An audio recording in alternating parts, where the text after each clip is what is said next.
Understanding these three things will help you go from feeling stuck in life to flowing and making steady progress.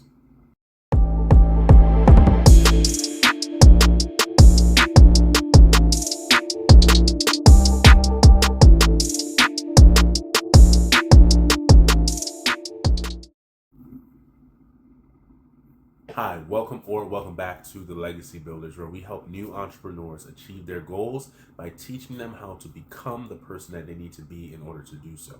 My name is Brian Mills, your self-image coach. Now, we've all had that moment in life where we feel like things are just stuck. Nothing's moving, everything feels stagnant.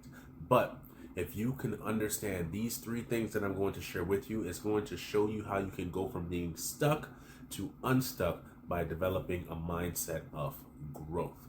Now, if you stick with me to the end, I'm also going to share with you a bonus tip, something that you can do today that's going to help you to get rid of those stuck feelings and make them far few and in between. So stick with me till the end. Now, let's get into the first point.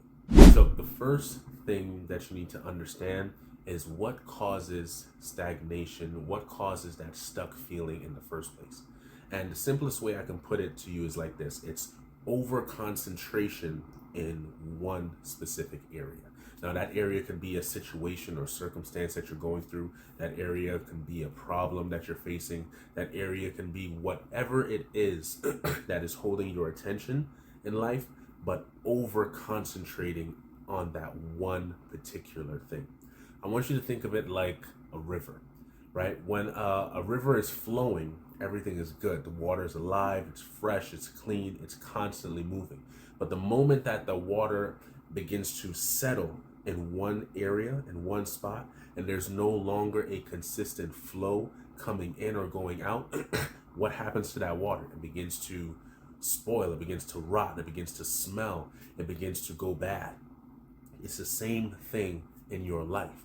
When a situation or a circumstance comes up and it begins to take the place of your vision, it begins to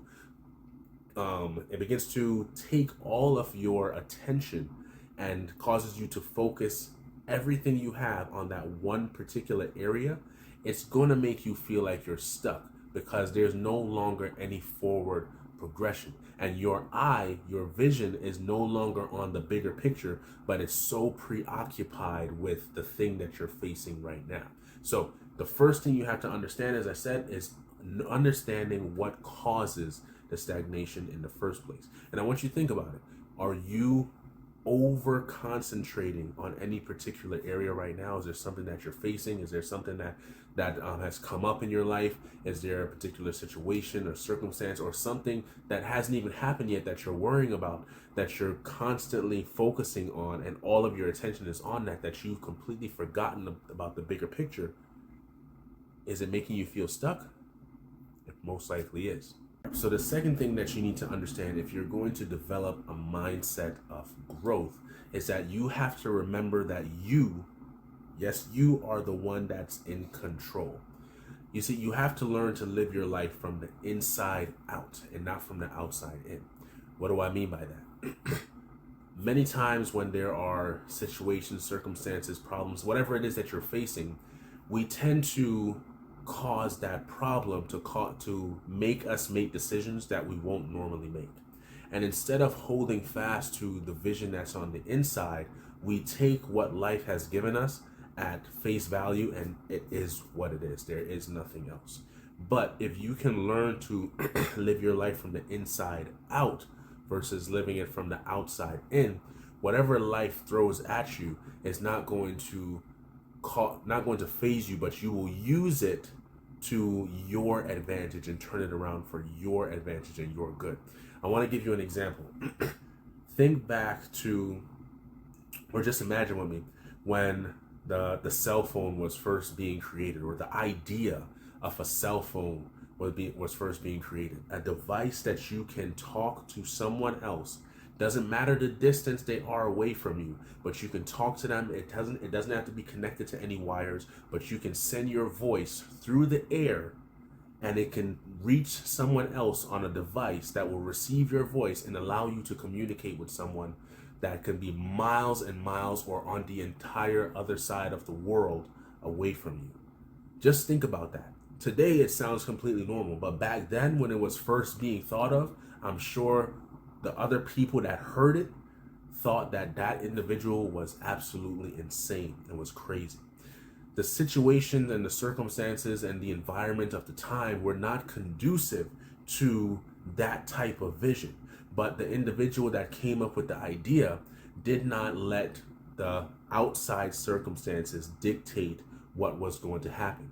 That person learned to live their life from the inside out versus from the outside in. So they used their imagination and the vision that they had to hold fast to what they wanted to happen. And in turn, they made reality basically bend to their will. Their imagination became a reality. Now, this is something that is a little tricky because most people will hear that, and if they take it at face value, they'll say, so anything that I imagine in my mind, if I hold onto it hard enough, long enough, I can make it into a reality. And to that, I would say the answer is yes. There really is no limit to the imagination. And as far as we know, things that we thought were impossible, we're finding out, especially today with the advancements in technology, that they aren't so impossible. If there's a will to do it, there's a way, as the saying goes. But I want to make sure that I throw this point in there, that there always should be a line that you don't cross. Because there goes from imaginations can step into a place where morals can get thrown out the window. So I'll share with you how I draw that line in the sand, or what measure I use to draw that line in the sand to say, hey, this thing that's being imagined might not be so good, so we have to draw the line here. Although there's no limits to the imagination, there has to be a line that should not be crossed. And the thing that I use to draw that line is in 2 Corinthians chapter 10, and I believe it's verse 4, 5, and 6. And I'll sum it up for you, and you can go ahead and read it for yourself, but I'll throw it up here on the screen.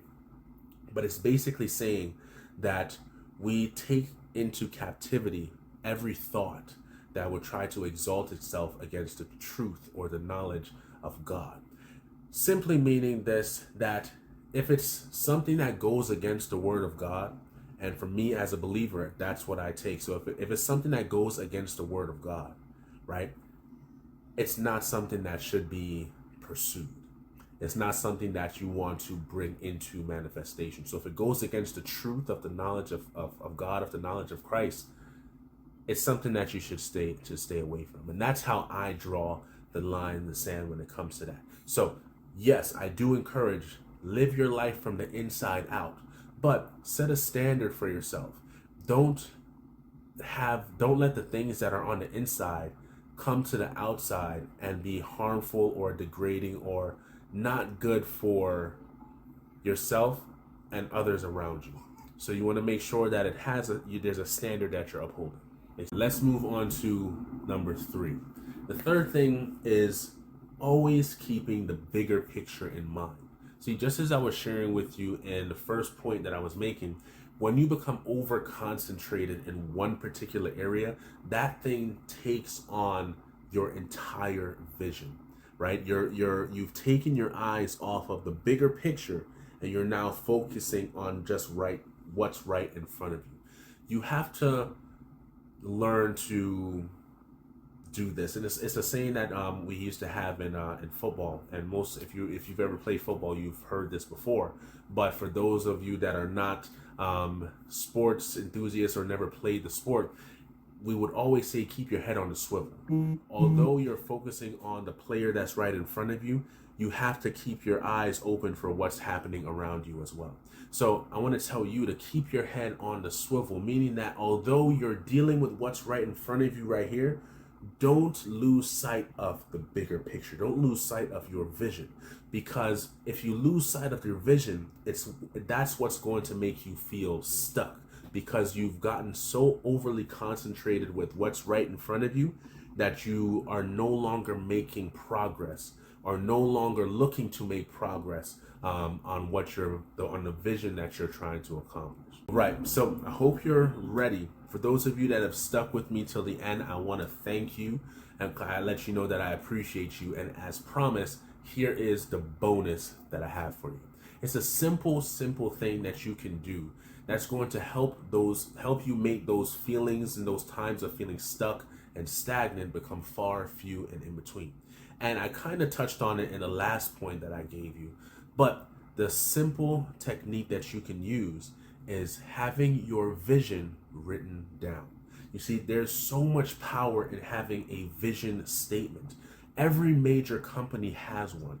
It's the overall thing that the company is here to accomplish. It's the big goal, the big picture that the company is trying to accomplish. And you, as an individual, as a person, need to have a vision for your life, an overall big picture of what it is that you are trying to accomplish, right? But when you write it down, the thing that you need to do after writing it down, and this is an extra bonus, is you want to put it somewhere where you can see it every single day. So what that's going to do for you is, no matter what it is that you're facing, no matter what situation may come up along your journey to achieving the vision, as long as you keep your head on the swivel, as long as you keep your one eye down the road on the vision that you're trying to accomplish, you will always make steady progress, because you'll never be so preoccupied with what's right in front of you that you lose sight of it, because it's going to be right there where you can see it every single day. So that simple tip is going to do wonders for you. Now, if you're looking to find out how can you write a vision statement, or how do you even write a vision statement for your life, make sure you hit that subscribe button, because that's what I'm going to touch on next week. So again, if you like what you heard today, like what you saw today, hit the subscribe button, hit the bell for notifications, and give us a thumbs up if you like what you saw. And do me a huge favor, just comment the word value down below if you found value in what you heard today. Once again, my name is Brian Mills, your self-image coach, and this is the Legacy Builders. I'll see you guys next week.